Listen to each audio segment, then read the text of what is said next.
I am Walter Thomas. It is 1828 and Andrew Jackson has won the election. I voted for him as well. I overheard someone earlier today and he said, "The Jackson cause is the cause of democracy." I agreed. Meanwhile, Georgia claimed the right to extend the state boundaries over Cherokee lands. The Indians, however, simply wanted peace with their neighbors. One Cherokee named Sequoia had even developed an alphabet from the English, Hebrew, and Greek letters. Cherokees went to the Supreme Court to defend their lands. In the end, the Supreme Court and Chief Justice John Marshall ruled in favor of the Cherokees. However, President Jackson refused to enforce the decision. He thought Georgia had the right to extend its boundaries over Cherokee lands. It is not much later in 1828, and Congress has passed the Tariff of Abominations. This has affected my family a great deal. My family lives in Georgia, and we grow cotton.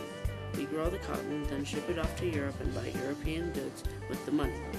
This tariff has raised the prices of imported goods by a large number, and while the northern manufacturers are protected from foreign competition, we have to work hard to make a budget.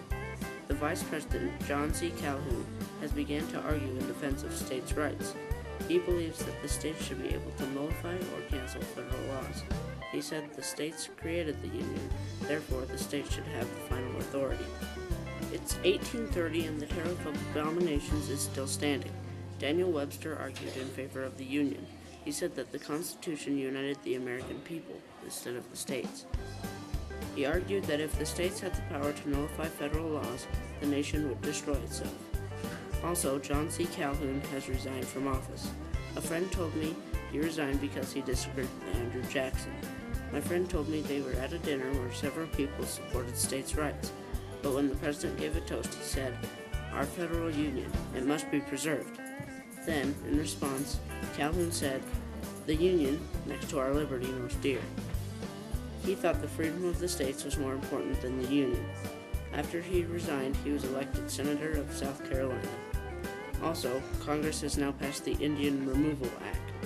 This act was passed so Native Americans would get out of the fertile eastern lands, thus freeing up more space for white farmers to grow cotton.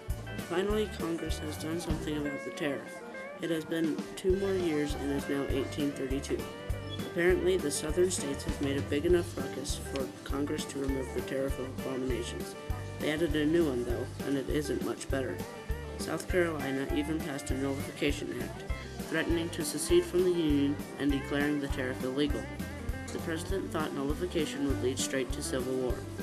Henry Clay proposed a compromise tariff which Andrew Jackson agreed with. The president also had Congress pass the Force Bill, which allowed Jackson to use the Army to enforce the tariff in South Carolina. With the Force Bill in place, no other state joined South Carolina. In the end, Calhoun agreed to the compromise tariff and repealed the Nullification Act.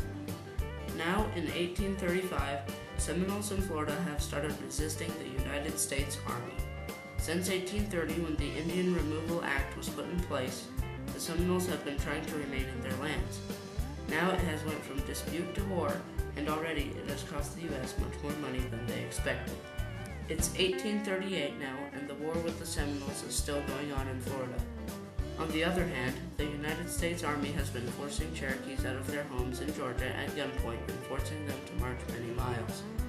The Cherokees called it the Trail of Tears. On the Trail of Tears, as many as 1/4 of all the Cherokees formerly living east of the Mississippi River died. The Seminoles have lost, and now it is 1842. People are saying it was the costliest war ever waged by the government in order to gain Indian lands. It is now 1844, and a small few thousand Native Americans are still living east of the Mississippi River.